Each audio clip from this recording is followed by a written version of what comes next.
Hello, David. Well, I guess we should start this somewhere, and it's gonna be with this fucking game. Brutus Force. Welcome to the newly commissioned 23rd Special Forces Unit. Code name, Brutus Force. I don't remember exactly the first time I played Brute Force. I don't remember where I was, but I do remember the sounds.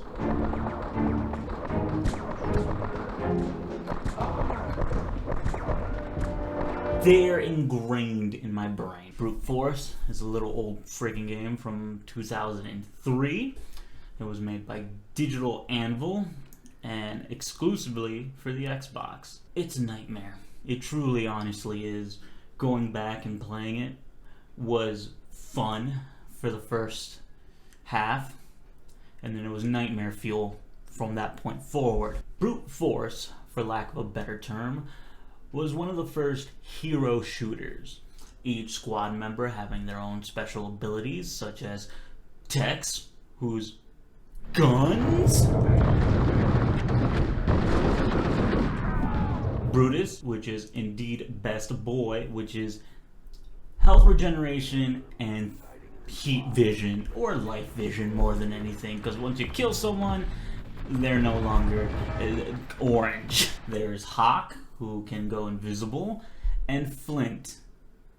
Don't mess with Flint.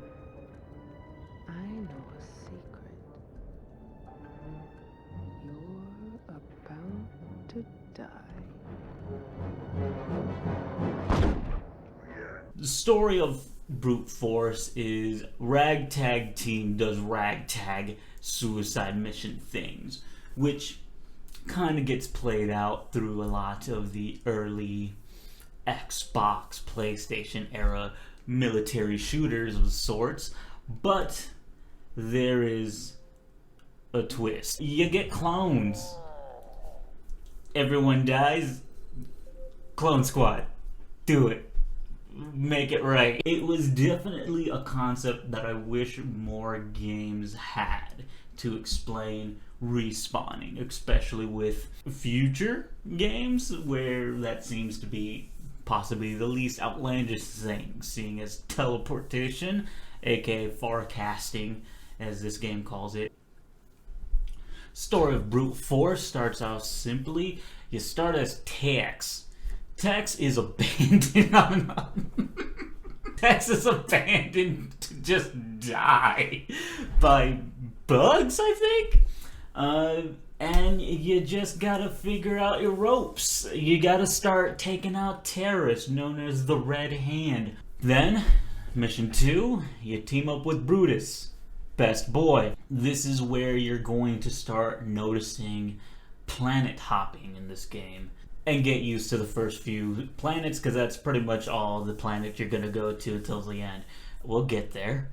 Don't worry about it. Brutus, you're getting into some weird tribal stuff, for lack of a better term. Actually, I don't know if that... maybe they're still in that weird period, I guess.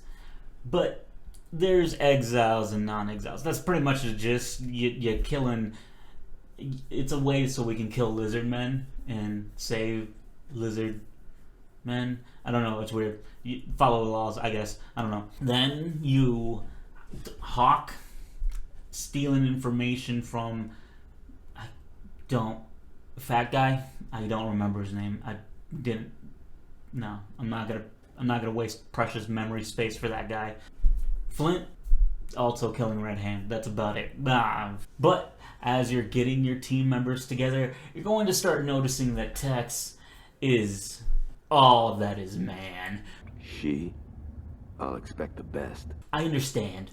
It was a different time, but come on, man. Official and a woman. Bratton. One of them's a robot. Robot can definitely do cooler things than you, my fleshy man. And do you need to clone robots? I don't... Maybe. Synthetics? you're going to be seeing the same locations of not forest planet, lava planet, wasteland planet.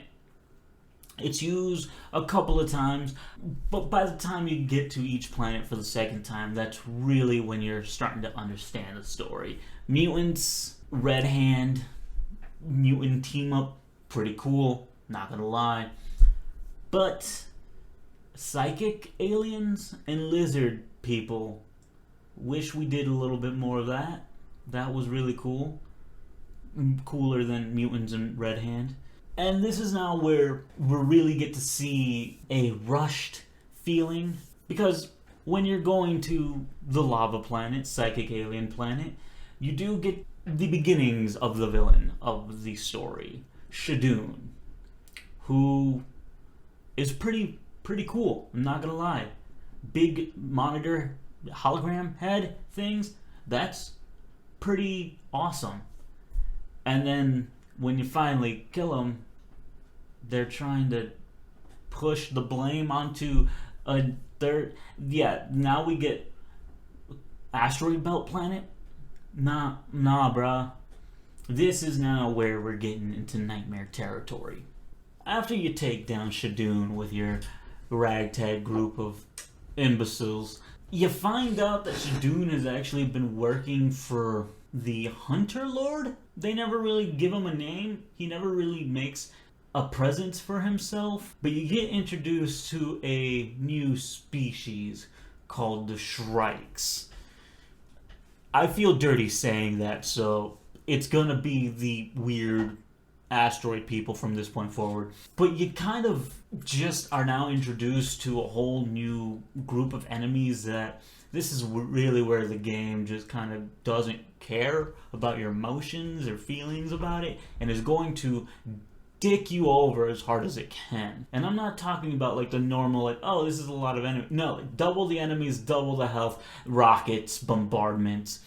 There is a moment in one of these smash and grab missions, because there's a handful of missions that are actual Chapter 1, Chapter 2, Chapter 3. A lot of Shadoon missions are multi-part instead of just, hey, kill fat guy, the one that Flint and Hawk are upset with. They break it up and really drag the pacing down. But the multi-part missions of Shadoon and now weird asteroid alien people, that you could see that the people that were working on this kind of did care and had a goal in mind.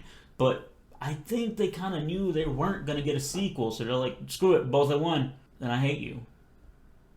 I hate everyone that was involved with that idea. Because Bottleneck Rocket City, I hate it. I hate it with all my hate. I don't know, dude. It's nightmare fuel. There's no reason why I should be struggling to take out a sniper and a rocket launcher, dude, at damn near draw distance of this game. It's unnecessary. Please stop bullying me. But the game does quickly wrap up after that point. And I think the less we talk about that end cutscene, the better.